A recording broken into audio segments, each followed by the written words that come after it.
I'm Denise Calloway, your host for Connect MKE. Thanks for joining us today. America's youth are experiencing a mental health crisis. A recent study from the Centers for Disease Control and Prevention found that 42% of high school students felt so sad or hopeless that they stopped doing normal activities. Girls and students of color, especially Black students, were more likely to feel hopeless. Here in Wisconsin, doctors are seeing what they describe as unprecedented numbers of young people in emergency rooms who are attempting or contemplating suicide.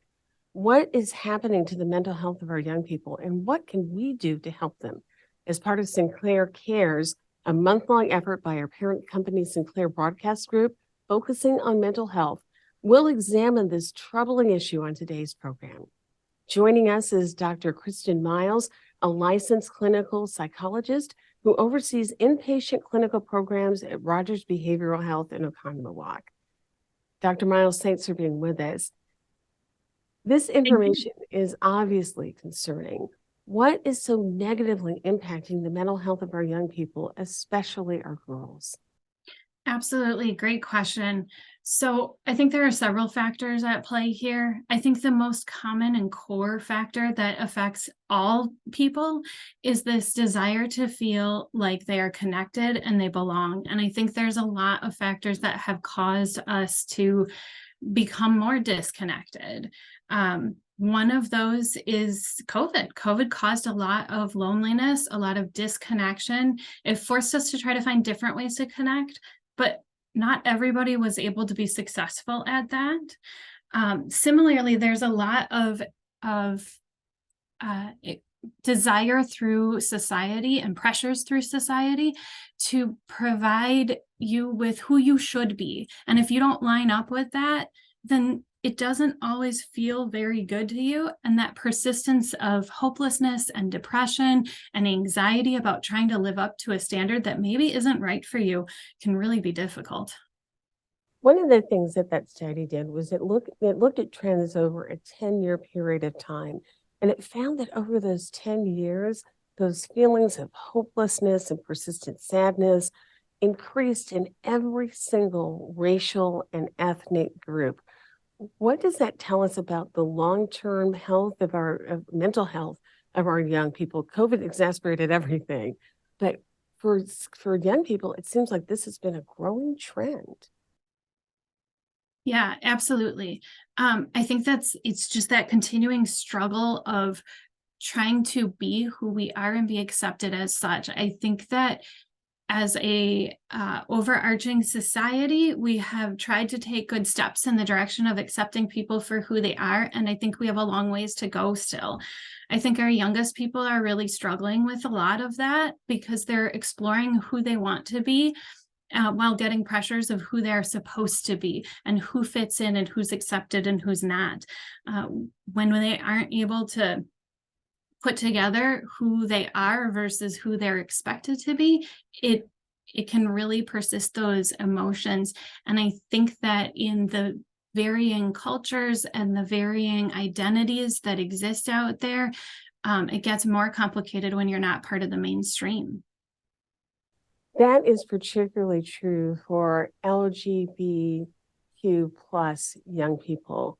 70% of young people who identify in that way experienced persistent sadness. That's like, 7 out of every 10 kids. More than 20% attempted suicide. How are there negative pressures that are particularly impacting LGBTQ plus young people? Yes.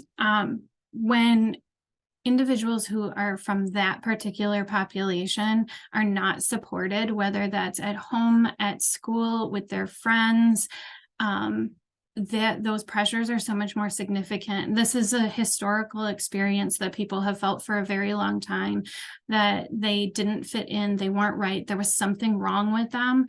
And when people continue to treat them that way, then this feeling of not belonging and not being important, feeling completely rejected, becomes very strong.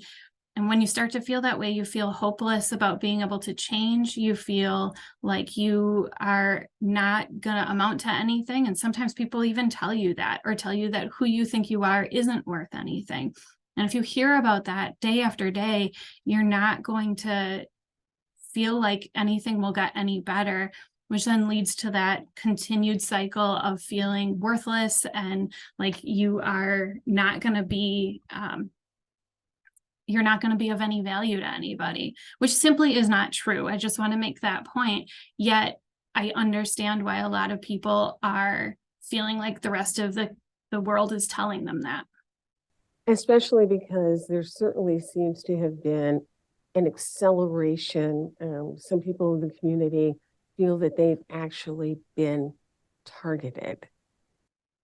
Absolutely. There's been more violence lately towards people who are of a minority in a variety of ways. Could be a religious minority, the LGBTQ community, certainly. And when people are becoming violent towards you simply because of your identity and who you are, which is not actually threatening to anyone or shouldn't be for any reason, it tells you you're not safe. And that's a big message. One of our most basic needs is to be safe, which makes that really difficult. Social media is something that has really gotten a lot of focus recently across various social media platforms, and particularly some studies that have shown that perhaps particularly girls are heavily influenced by social media. How have you seen and how do you see social media impacting the way our kids see themselves and see others? Absolutely. So social media, obviously there's multiple different kinds of platforms, but one of the common strings across all of them is this desire to be perfect, to be exactly what the latest trend is. And that's not healthy because that's not who we are. It doesn't show your day-to-day, the typical worries and struggles that every person will have on any given day. It shows the perfect picture of who you are. I've heard about other people who have gotten really stuck in selfies, and they'll take like 100 selfies and figure out which one they think is the most perfect selfie and post only that. And that might include, their family members, or even for adults, it may be their children and how their children look perfect, but they're not talking about the difficult days or the struggles that they have. Some challenges that we've seen are of many. Some is very specific to like, you don't fit into this box. And if you don't fit into this box, then you're not going to be accepted, or you're going to worse, be made fun of and outed and used in a way to show everybody how ridiculous someone might think that you are, which then inhibits people from actually exploring those parts of themselves. The posting of yourself as a perfect person, but then not being able to live up to that is particularly difficult because you can't hold both as true and feel comfortable with that. Because you will constantly be telling yourself, but I'm not that person, and feeling down on who you are not versus who you are. So social media definitely plays a significant role in how people are viewing themselves, and especially adolescents and young people. I was going to say, especially for young people, they don't have the life experience that older folks do in terms of saying, well, yeah, my life isn't perfect, but it's pretty good. And, this rough stretch may just be that, a rough stretch. Yes, exactly. Or knowing how to reach out to people who aren't going to judge them and aren't going to suggest that they are less than because they aren't fitting this particular mold. Not having that experience makes a big difference in their ability to make some judgments even about like what to pay attention to versus what not to. I've seen that even from a science perspective of, who are the actual people you should be getting advice from versus the people who are just out there to spread whatever their thoughts and opinions are, which thoughts and opinions generally can be okay, but that doesn't mean that that's what we should be doing or following when it comes to advice. In your practice and with the young people that you see, what are some of the overall trends that you're seeing? I'm sure some of them mirror what this report found, but what are some of the trends that you're seeing? So we are seeing a lot of young people struggling specifically with suicidal thoughts and self-harm thoughts, with a belief that they maybe didn't live up to a certain expectation, whether it was from their friends or their family or their schools.